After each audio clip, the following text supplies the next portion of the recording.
যারা বাচ্চাকে মারে, যারা মাদেরকে মারে, তারা তো মানুষ হতে পারে না।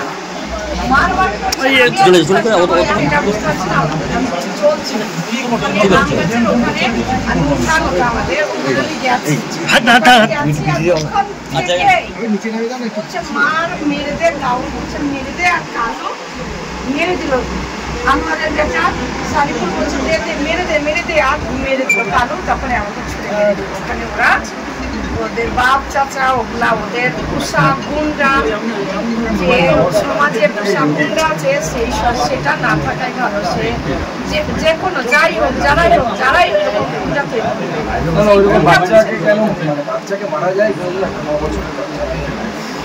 বললাম যে বাচ্চাকে যে টার্গেট করবে, যারা বাচ্চাকে টার্গেট করবে সেটা মানুষ একদম ওর পায়ের সামনে না, পায়ের সামনে নয়, বোমটা এখানে পড়েছে।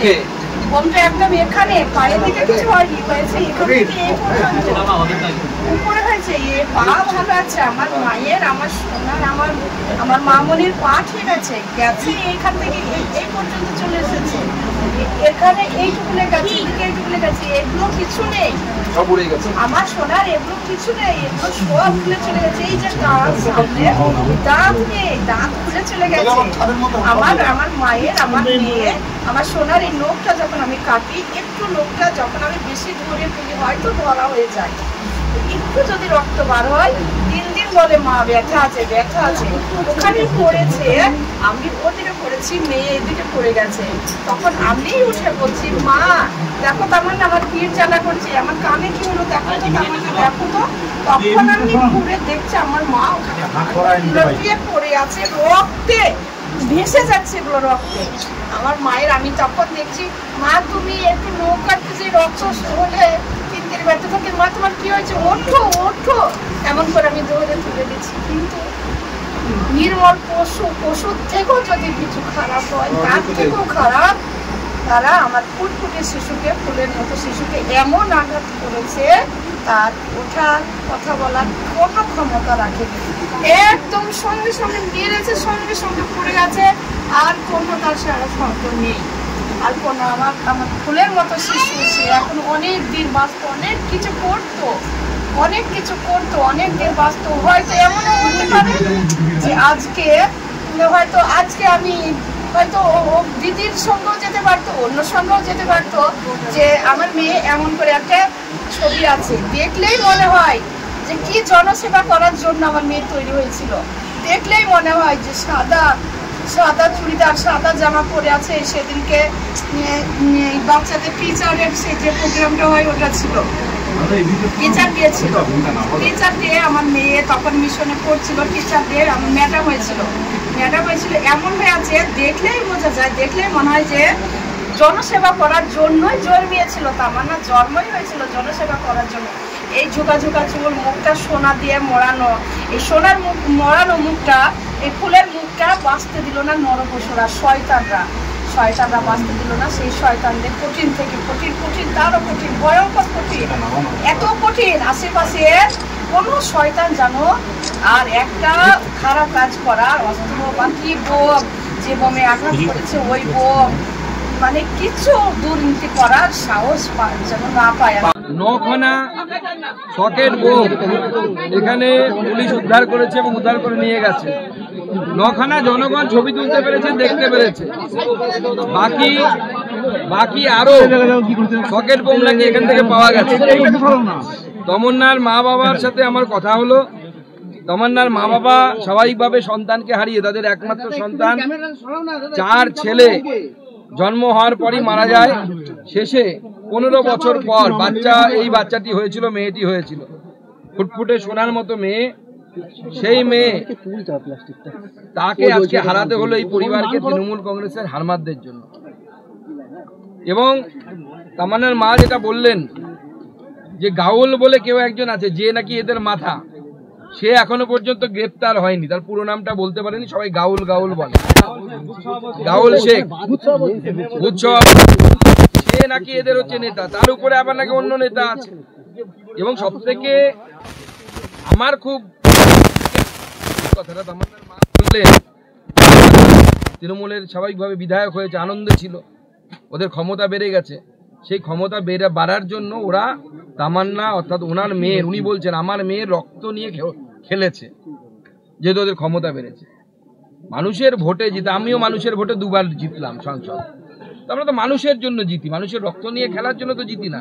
আবার বিজেপি যেখানে জিতেছে তারাও কংগ্রেস বা যেখানে আপ বিরোধী তাদের কাউকে মানেনি, কিন্তু এই পশ্চিমবঙ্গে কেন এই সংস্কৃতিটা থাকবে? এবং তামান্নার মা এবং অন্যান্যরা যা বললেন যে এদের হাতে এবং এদের পরিবারের বাচ্চাদের 5 বছর 6 বছরের উপর হয়ে গেলে হাতে অস্ত্র, রকেট বোমা এগুলো তুলে দেওয়া হয়, কি হবে এই ভবিষ্যৎ এদের? এদেরকে তো স্কুলে যাওয়ার কথা, এদের মধ্যে কেউ বিজ্ঞানী হবে, কেউ ডাক্তার হবে, কেউ অফিসার হবে, আমরা তো সেই স্বপ্ন দেখি। কিন্তু এইভাবে কুশিক্ষার অন্ধকারে যদি এরা চলে যায়, আগামী দিনে তো ভারতবর্ষের এরা সুনাগরিক হতে পারবে না। এরা সারা জীবন এই ধরনের গুন্ডামি বদমাশি এইভাবে করে চলবে, এর হাত থেকে মুক্তি চাই। মুখ্যমন্ত্রী তো বলেছেন যে সংখ্যালঘু এলাকায় সমস্ত উন্নত, হ্যাঁ তার মাকে হুমকি দেওয়া হচ্ছে এলাকায় এখনো পর্যন্ত। আইনি সহায়তা খুব গুরুত্বপূর্ণ এই ধরনের ক্ষেত্রে, কারণ একাধিক অভিযোগ থাকে, পুলিশ তদন্ত ঠিকমতো করে না। আইনি সহায়তা নিয়ে আপনাদের সাথে কোনো কথা হয়েছে? আমি বলেছি তাদেরকে যে যদি মনে হয় যে আপনাদের আইনি সহায়তার প্রয়োজন, সেক্ষেত্রে আমরা কোনো সাহায্য করতে পারি, তো তাহলে আমাদের তরফ থেকে সর্বত রকম সহযোগিতা আমরা করব, এবং রাজনৈতিক জায়গা থেকে সরে এসে করব। কারণ ওনারা বিজেপি করেন না, তবুও আমরা বলছি মানবিকতার খাতিরে, সবার উপরে মানবিকতা, তার উপরে কিচ্ছু নেই, মানবিকতার খাতিরে। আপনি এলেন, ওর মা সমস্ত বিস্তৃতভাবে বললেন যে রাজনৈতিক বিষয়ে উনি বললেন যে আমরা রাজনীতির লোক নই, আমরা রাজনীতির ধারে পাশে নেই, আমার এখানে সবাই আসতে পারে, আপনিও এসেছেন, দোয়া করতে এসেছেন, আশীর্বাদ করতে এসেছেন, ভালো কথা, আমার মেয়েকে আশীর্বাদ করুন যাতে তার অপরাধীরা সাজা পায়। আমাদেরও একটাই বক্তব্য, এখানে রাজনীতি ভুলে যান। কোনো রাজনৈতিক দল, সেটা বিজেপি হতে পারে, তৃণমূল হতে পারে, কংগ্রেস হতে পারে, তার ভোটে জেতার জন্য যদি 9-10 বছরের একটা বাচ্চা মেয়েকে জীবন হারাতে হয়, তাহলে এরকম ভোট না হওয়া ভালো। শেষ কয়েক বছরে রাজ্য পুলিশের যা পারফরমেন্স, আপনাদের মনে হয় যে ন্যায় বিচার রাজ্য পুলিশের রাজ্য পুলিশের হাতে ন্যায় বিচার হবে কিনা সে তো সময় বলবে। রাজ্য পুলিশ যদি চায়, এরকম নয় যে রাজ্য পুলিশ এফিসিয়েন্ট না, আমাদের তা না, রাজ্য পুলিশের এফিসিয়েন্সি আছে, তাদের যোগ্যতা আছে, তারা যথেষ্ট ভালো, তাদেরকে করতে দেওয়া হয় না। রাজনৈতিক এফিসিয়েন্সি দরকার। দাদা এখানে সেটা হচ্ছে যে তামান্নার মা, তিনি 2 দিন আগে আশঙ্কা প্রকাশ করেছিলেন যে বোমা এলাকায় রয়েছে, তিনি বলেছিলেন যে পুলিশ বোমা উদ্ধার করছে না। আজকে দেখা যাচ্ছে 2 অভিযুক্তের বাড়ি থেকে বোমা উদ্ধার হয়েছে, কি বলবেন? তার মানে কি? দেখুন, পুলিশের থেকে হয় তামান্নার মায়ের ইন্টেলিজেন্স ভালো, তাহলে পুলিশকে রেজিগনেশন দেওয়া উচিত এই জেলার এসপি কে। তামান্নার মা তিনি বলছেন যে এখানে এই বাড়িগুলোতে বোমা আছে, অথচ পুলিশ জানে না, অথবা পুলিশ জেনে শুনে ধরছিল না তৃণমূলের চাপে। ওই যে গাহর ফর কি নাম বললাম, তাদের কোনো চাপ আছে, গাউলের চাপে। তৃণমূল কংগ্রেসের এখানকার নবনিযুক্ত বিধায়িকার, সেও তো মহিলা, তিনিও তো মহিলা, আরো তো মায়ের মন, তার তো কমসে কম কষ্টটা অনুধাবন করা উচিত। একজন মায়ের সন্তান হারানো, যে কোনো সন্তান হারানো কষ্টের। এই মাত্র 4টি ছেলে হারিয়ে তারপরে একটা মেয়েকে পেয়েছিল, একমাত্র সন্তান, তাকে হারানোর কষ্ট যদি অনুধাবন করতে আমরা না পারি, আমরা কিসের নেতা, কিসের মন্ত্রী, কিসের বিধায়ক আর কিসের মুখ্যমন্ত্রী? লাভ কি? এখনো কি বিধায়ক কার্যত লাপাতা, বিধায়ককে দেখা যাচ্ছে। উনি জিতেছেন সেই জন্য হয়তো আনন্দ করছেন, হয়তো জানি না কোথায় আছেন, আমার খবর নেই, আমি চিনিও না ওনাকে খুব একটা।